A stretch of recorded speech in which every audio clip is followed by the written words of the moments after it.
রফিকদের গ্রামের বাড়ি ছিল সভ্যতার শেষ প্রান্তে, হাওর আর জলাভূমি ঘেরা এক বিচ্ছিন্ন জনপদে। সন্ধ্যা নামলেই গ্রামটা যেন পৃথিবীর মানচিত্র থেকে হারিয়ে যেত। চারদিকে শুধু পানি, কুয়াশা আর অন্ধকার। বিদ্যুতের আলো তখনও পৌঁছায়নি সেখানে। রাত হলে দূরের কোনো ঘর থেকেও মানুষের কণ্ঠস্বর ভেসে আসত না। শুধু ঝিঝি পোকার ডাক, ব্যাঙের কর্কশ শব্দ আর মাঝে মাঝে হাওরের বুক চিরে ভেসে আসা অজানা কোনো আওয়াজ। এই গ্রামকে ঘিরে বহু পুরনো গল্প ছিল। গ্রামের বয়স্করা বলতো, গভীর রাতে হাওরের পাড়ে মানুষের মতো কিছু ছায়া বসে থাকে। তারা নাকি কাঁচা মাছ চিবিয়ে খায় আর দূর থেকে তাকিয়ে থাকে পথহারা মানুষের দিকে। কেউ যদি তাদের ডাকে সাড়া দেয় তাহলে আর কখনো ঘরে ফিরতে পারে না। রফিক এসব গল্পে বিশ্বাস করত না। সে ঢাকায় পড়াশোনা করেছে, শহরে চাকরি করে। ভূত, প্রেত, পিশাচ এসবকে সে মানুষের কুসংস্কার বলেই মনে করত। কিন্তু গতকাল রাতে তার মা আছিয়া বানু হাওরের পানিতে ডুবে মারা গেছেন। মায়ের মৃত্যুটা ছিল অস্বাভাবিক, কারণ আছিয়া বানু ছোটবেলা থেকেই নদী, খাল, বিলে বড় হয়েছেন। গ্রামের সেরা সাঁতারুদের একজন ছিলেন তিনি। এমন একজন মানুষ হঠাৎ করে পানিতে ডুবে মারা যাবেন, এটা কিছুতেই মেনে নিতে পারছিল না রফিক। সকালে খবর পেয়ে ঢাকা থেকে ছুটে এসেছে সে। জানাজা, দাফন সব শেষ হয়েছে। গ্রামের মানুষজন চলে গেছে, কিন্তু কেউই স্পষ্ট করে বলতে পারছে না কি হয়েছিল। কেউ বলছে রাতে হাওরের পাড়ে একা গিয়েছিলেন, কেউ বলছে তাকে কেউ ডেকেছিল, আবার কেউ ফিসফিস করে বলছে নিশির ডাক ছিল। সন্ধ্যা নামতেই পুরো গ্রামটা অন্ধকারে ডুবে গেল। রফিক কাচারি ঘরের পুরনো চৌকিতে শুয়ে রইল।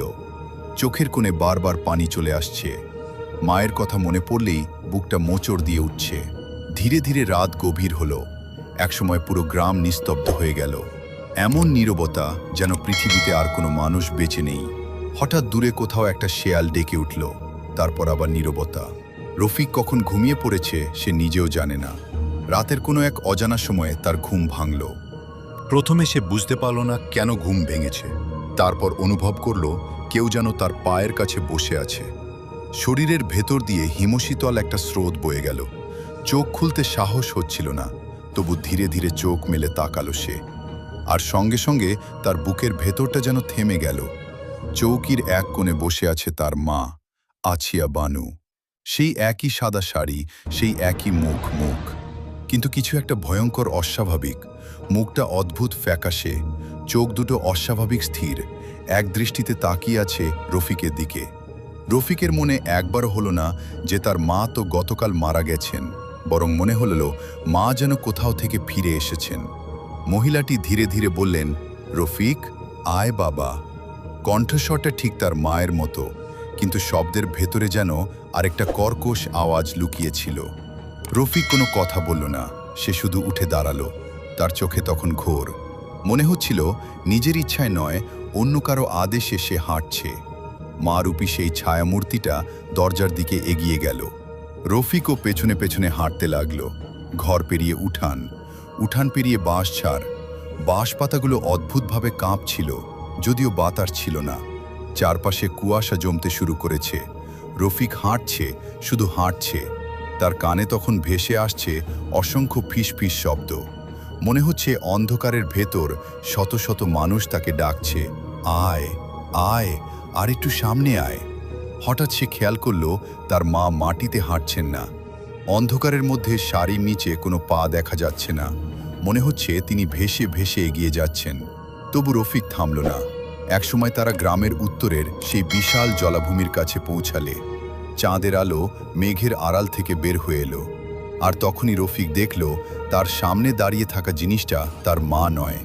তার মুখের চামড়া অদ্ভুতভাবে বিকৃত, চোখ দুটো সম্পূর্ণ কালো, ঠোঁট ছিঁড়ে কান পর্যন্ত চলে গেছে, মুখের ভেতর অসংখ্য ধারালো দাঁত। আর তার চারপাশে দাঁড়িয়ে আছে আরও অনেক ছায়ামূর্তি। তারা সবাই পানির ভেতর থেকে মাথা তুলে তাকিয়ে আছে, শত শত জ্বলজ্বলে চোখ একসাথে একই দিকে, রফিকের দিকে। সেই মুহূর্তে তার সম্মোহন ভেঙে গেল। সে বুঝতে পারল সে ফাঁদে পড়েছে। প্রাণপণে দৌড় দিতে চাইল, কিন্তু পা নড়ল না। পেছন থেকে বরফের মতো তো ঠান্ডা কয়েকটা হাত তার পা চেপে ধরল। অন্ধকারের মধ্যে অসংখ্য কণ্ঠ একসাথে হেসে উঠল। তারপর চারদিকে শুধু পানির শব্দ। পরদিন ভোরে গ্রামের মানুষ হাওরের উত্তরের জলায় রফিকের নিথর দেহ ভাসতে দেখল। কিন্তু সবচেয়ে ভয়ঙ্কর ব্যাপার ছিল অন্যটা।